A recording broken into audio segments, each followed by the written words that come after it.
El 26 de septiembre de 2014 desaparecieron 43 alumnos normalistas de Ayotzinapa, en México. Se trató de un grupo de estudiantes que tomaron autobuses para trasladarse a distintos puntos de reunión. El plan era asistir de manera pasiva a la Ciudad de México el día 2 de octubre de 2014 para estar presentes en las manifestaciones conmemorativas de la masacre de Tlatelolco.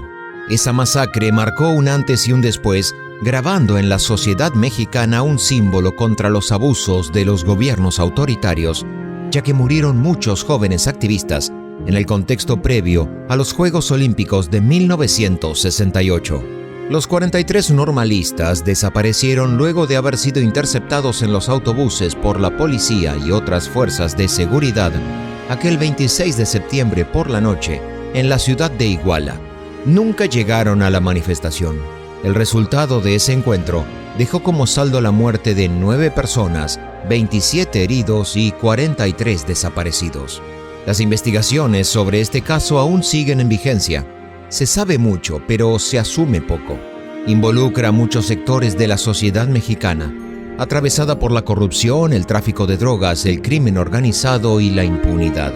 Por lo que para llegar a una posible hipótesis real de lo que sucedió y sacar nuestras propias conclusiones, habrá que detenerse en cada detalle, en cada evidencia y en cada uno de los testimonios.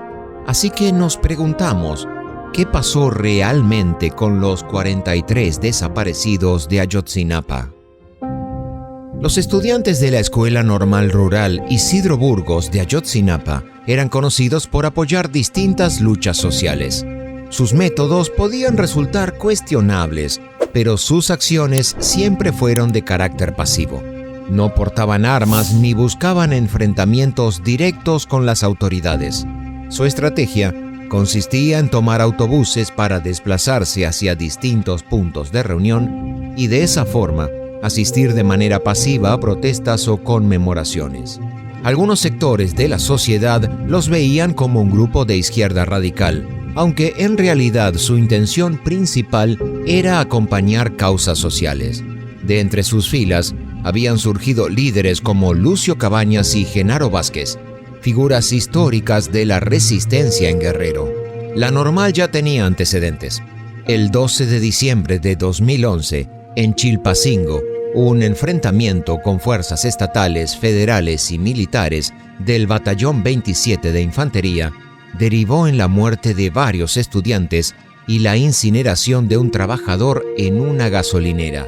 Ese episodio sería recordado como el conflicto de Ayotzinapa.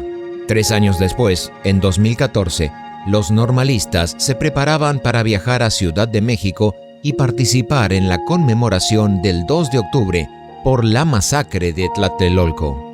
Una semana antes del fatídico 26 de septiembre, ya habían intentado tomar autobuses y combustible, pero la Policía Federal logró frustrar el plan. El 25 de septiembre, los jóvenes se trasladaron en 2 autobuses hacia Chilpancingo, con la misma idea de hacerse de más transportes, aunque nuevamente fueron frenados por las autoridades.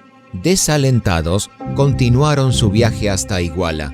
Al día siguiente, el 26 de septiembre por la noche, lograron apoderarse de más unidades. Pasadas las 20 horas, se distribuyeron en 3 autobuses, Estrella de Oro 1531 y 1568 y Costa Line 2513. Poco después, en la central camionera de Iguala, sumaron 3 más, Costa Line 2510 y 2012 y Estrella Roja 3278. En total, eran 6 autobuses.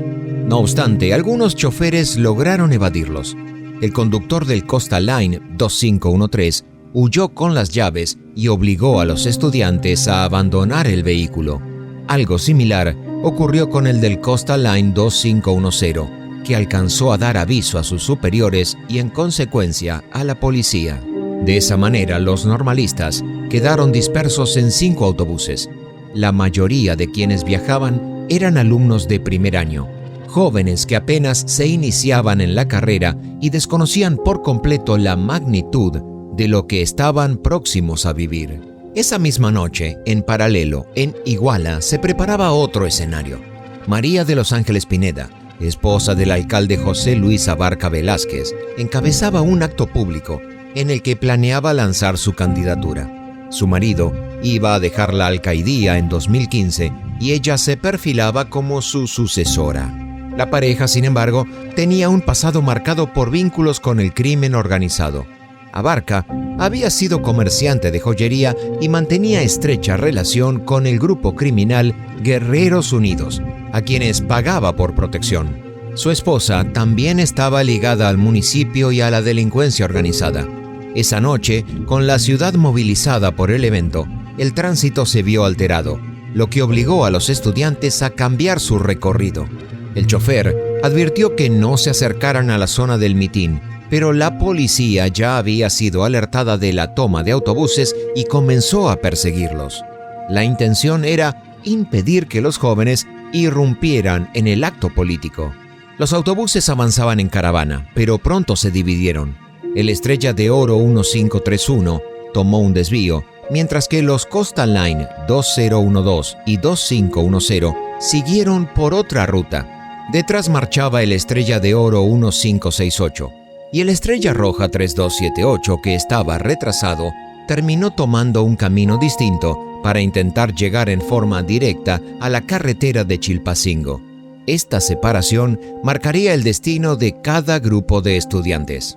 Cerca de las 21:40 horas, en la intersección de Juan N. Álvarez y Periférico Norte, la policía municipal que seguía a los normalistas realizó un primer disparo al aire con la intención de obligarlos a detenerse. Como los autobuses no respondieron a esa advertencia, las patrullas abrieron fuego contra cada uno de los vehículos que circulaba adelante.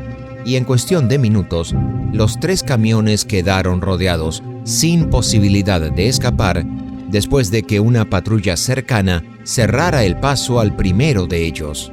Al verse acorralados, los estudiantes bajaron con la idea de dialogar, pero lo que parecía ser un intento de negociación terminó en violencia. En medio de un forcejeo, Aldo Gutiérrez Solano fue herido de gravedad por un disparo de un agente y su compañero, Daniel Solís Gallardo, cayó muerto tras recibir un tiro en la cabeza. Claramente, la situación se había desbordado. A las 22:30 horas, los 30 jóvenes que viajaban en el Estrella de Oro 1568 fueron obligados a descender y a tirarse al suelo. Minutos más tarde, fueron subidos a distintas patrullas y trasladados a un destino incierto.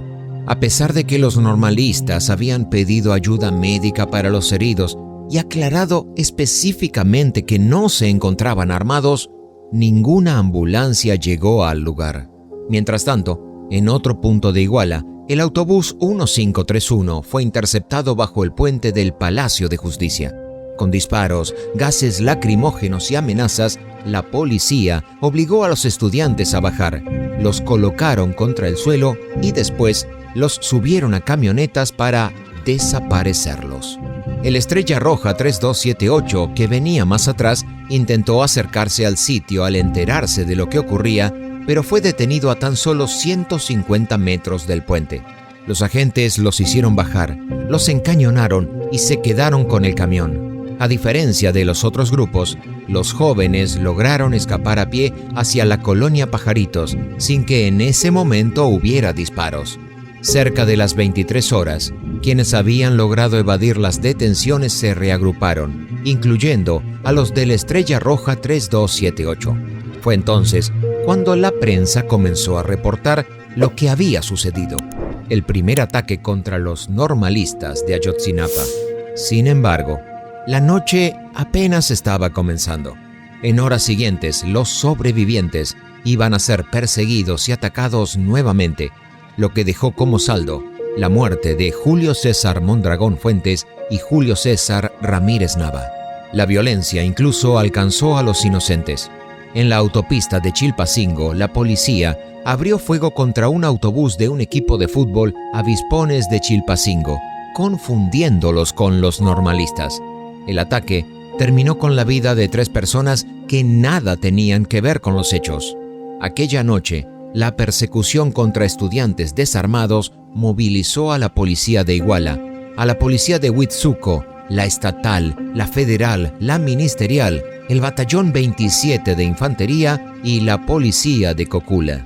El despliegue parecía desproporcionado frente a jóvenes que solo viajaban en autobuses tomados. Eso nos deja una pregunta en el aire. ¿Había algo más detrás de este operativo? El sol salió en Iguala y los primeros rayos del 27 de septiembre alcanzaron a indicar el cuerpo sin vida de Julio César Mondragón, víctima de los primeros ataques. Su rostro estaba desollado. El saldo negativo de esa noche fue de 9 personas asesinadas, 27 personas heridas y 43 desaparecidas. Y por este motivo fue que las autoridades debían justificar su accionar y dar explicaciones al municipio, pero por sobre todo a los familiares de los estudiantes. La versión oficial estuvo a cargo de la Procuraduría General de la República y el Estado de Guerrero. Según ellos, los autobuses que se dirigían a la zona cercana en la cual estaba desarrollándose el acto político era con el objetivo de boicotear y obstaculizar el evento de aquella tarde. Pero justamente el acto fue a las 19 horas y los transportes pasaron por allí mucho tiempo después.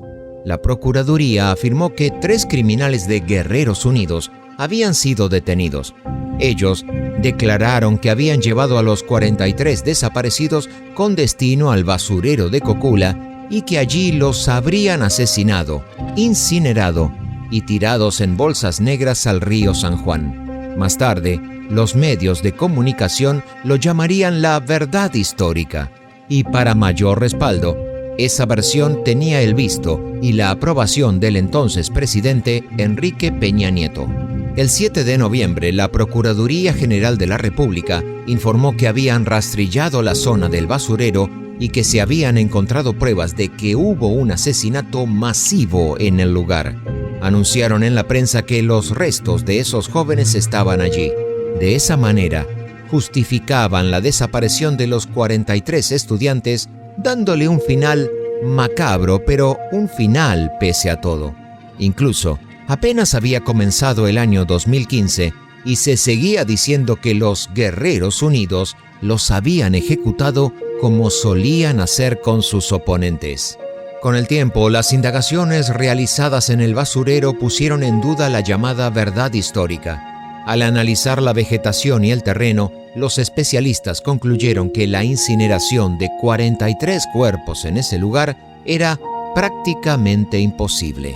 Un fuego de tal magnitud habría dejado rastros claros, humo visible, restos materiales y huellas evidentes en la tierra, nada de lo cual coincidía con lo que se había encontrado.